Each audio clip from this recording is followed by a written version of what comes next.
Good morning, everybody. Welcome to another dilapidated and still delightful episode of Diatribes with the voice of Boone. Now, here's your humbled and minimally hypocritical voice of Boone.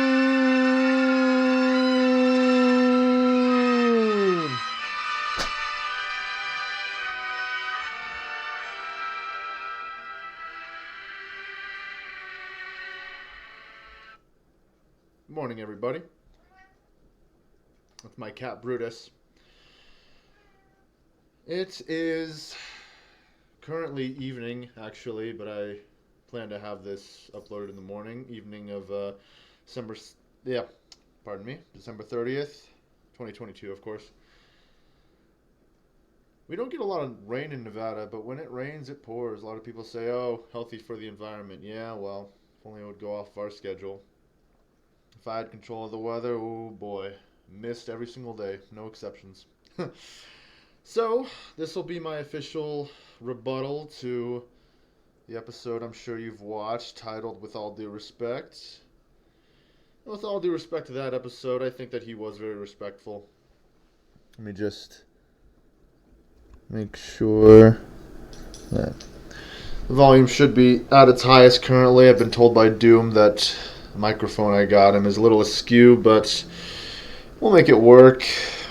This channel takes off, which I'm sure it's got a good chance to. I'll definitely invest in the best. You can expect a $7,000 microphone coupled with foam panels and a sound crew on set, not to mention medical, not to mention a catering bar and the works. You can expect all of that coming soon. In any case, let's get started. So, the people who have the power to stop this country from sinking economically, they don't want it to. Okay, these are the billionaires, the trillionaires, the big businessmen, CEOs of BlackRock and Vanguard and Walmart and Amazon. Yeah, even Jeff Bezos, who, by the way, reports to a committee, so he doesn't have absolute power. He controls 70% of Amazon, which might sound like a lot, but that's still 30% that he doesn't control. So he has to report to people. Live with it. They don't want this country to sink. They want people to continue to buy stuff. They want to be able to buy yachts, and they want to be able to buy yachts for their yachts and buy yachts for their yachts for their yachts. So they need more money, and so they need us, poor class, to be able to spend money. Simple as that. So let's just get that out of the way, okay? I think that the people who have the power to stop it. Please excuse my Russian blue. Seems like he wants to capture his 10 minutes of fame as well. His time will come, I'm sure. In conclusion, the people who have the power to keep the dollar afloat want to keep it afloat. So, as long as the American dollar stays strong, then it will stay backed by people who believe it to be. The military, the importers, the exporters, and the upper echelons, the businessmen. The United States is the number one exporter of airplanes. It always has been. And I don't think we're in much of a mood to give out the recipe anytime soon because we want to keep exporting. We like selling airplanes.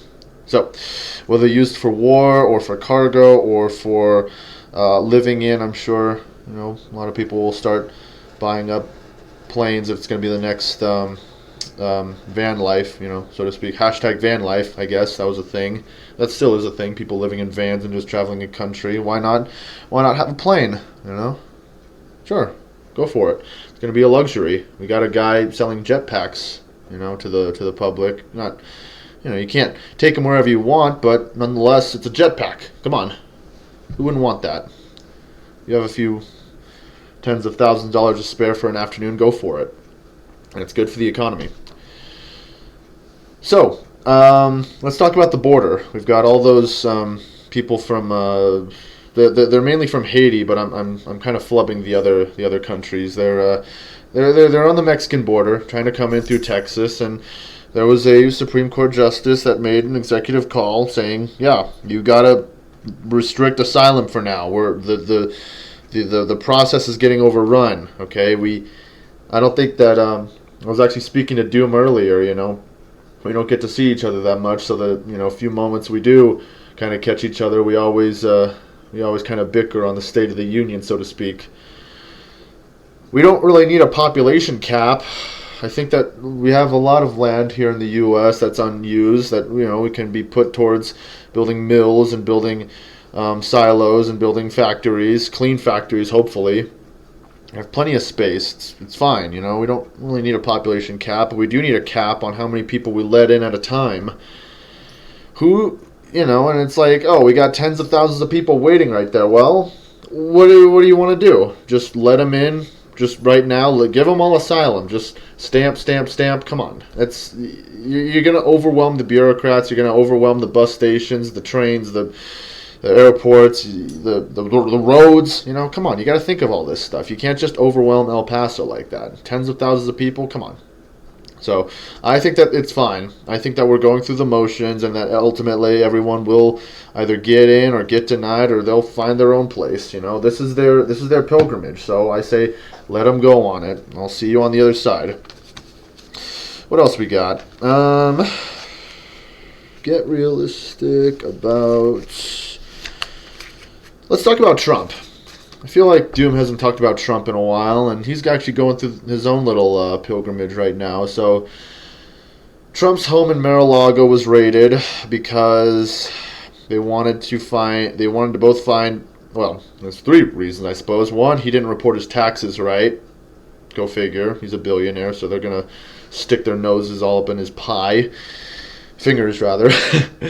I combine two metaphors at the same time. Stick your nose in other people's business. Stick your hand in their pie. Yeah. Anyways, I digress. So they're looking for evidence that supports that he committed tax fraud. They're looking for some secret documents that he stole. He's a civilian now. He's not the president. He's not allowed to have virtually anything that was classified or is still classified on his person at any time. He has no right to it.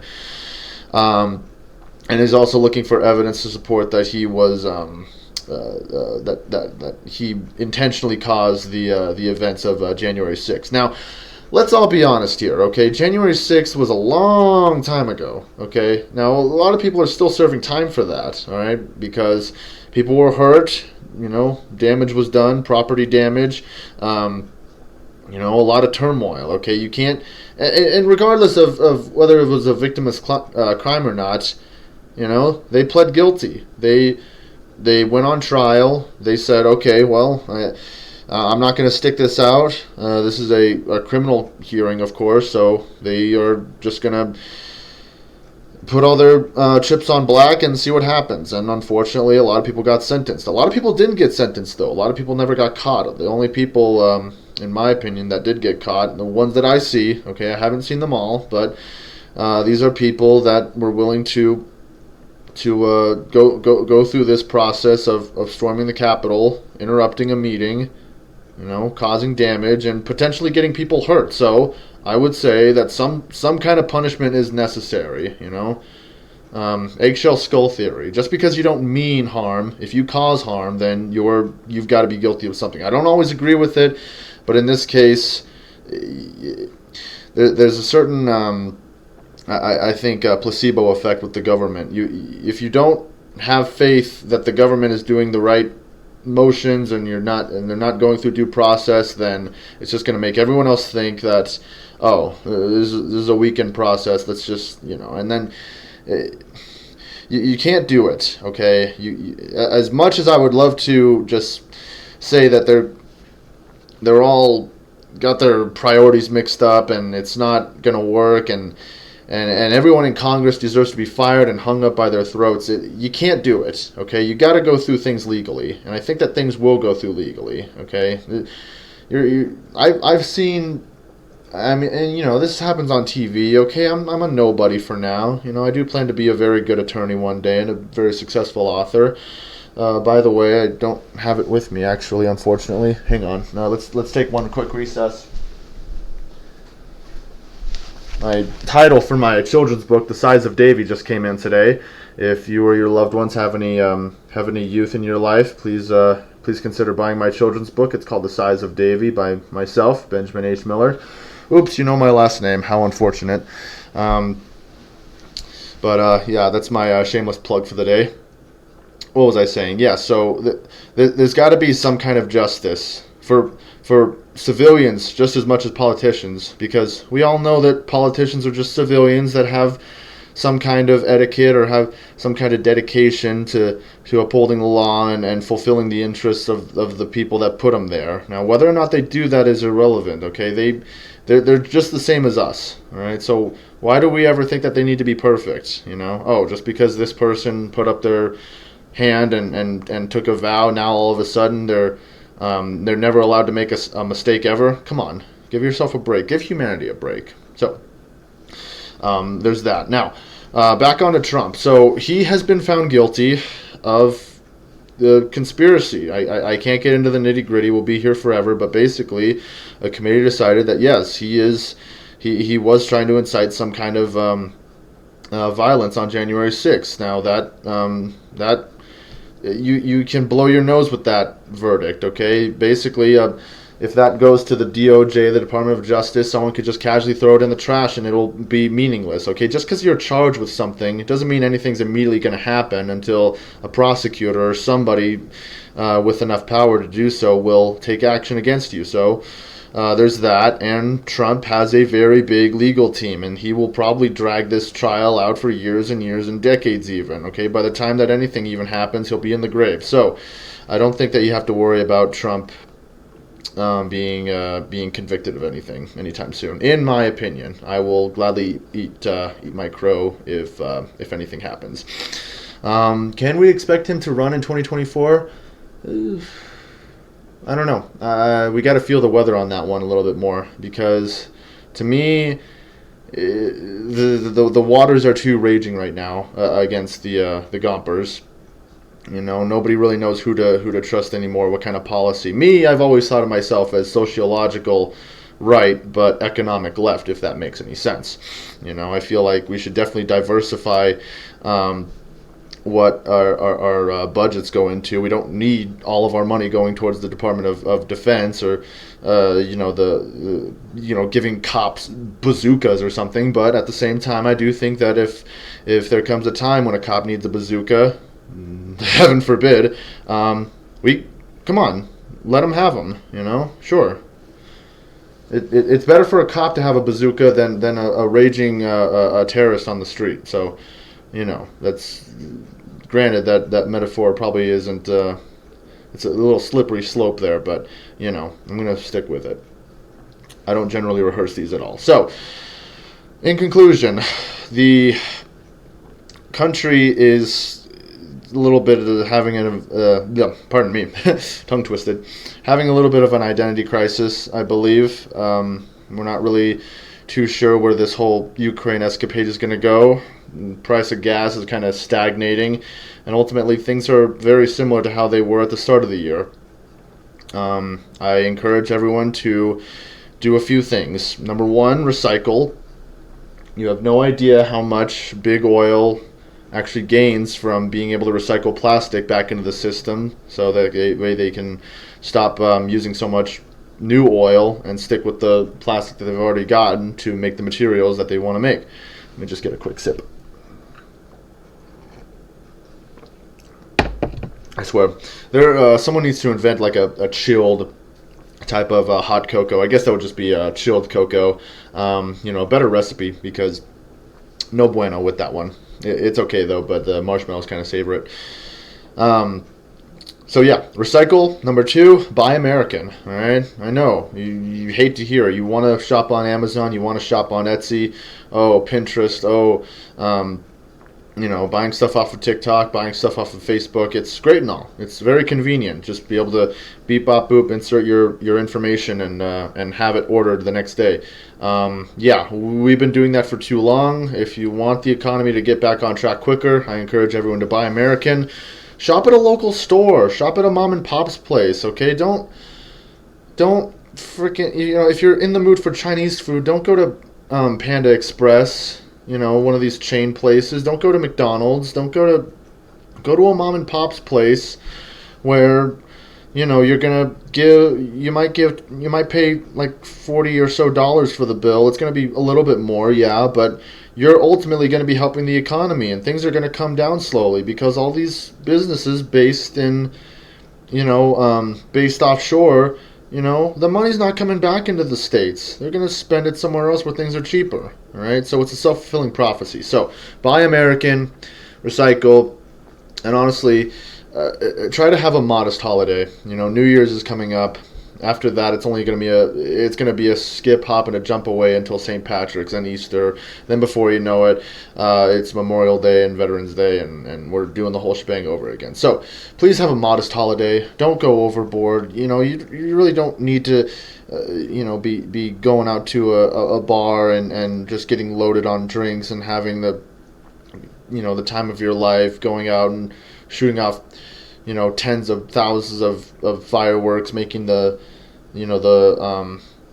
lakes all algaed up and just disgusting. So please just take it easy for the holidays. I see way too many people just completely distressing that they have to go to a casino diner, or they have to kind of sit at home and order food for Christmas or for New Year's. It's like, count your blessings. Why do you deserve an extravagant holiday? What makes you so special? No offense, but count your blessings. As long as you're alive and you've got people around you and you've made some progress this year, celebrate that. But don't feel entitled like you've got to either have the best Christmas ever, or all of a sudden you're just gonna put yourself into a drunken stupor and woe is me, and all that jazz. You don't need to. Okay, that's one of the reasons why I don't celebrate the majority of holidays.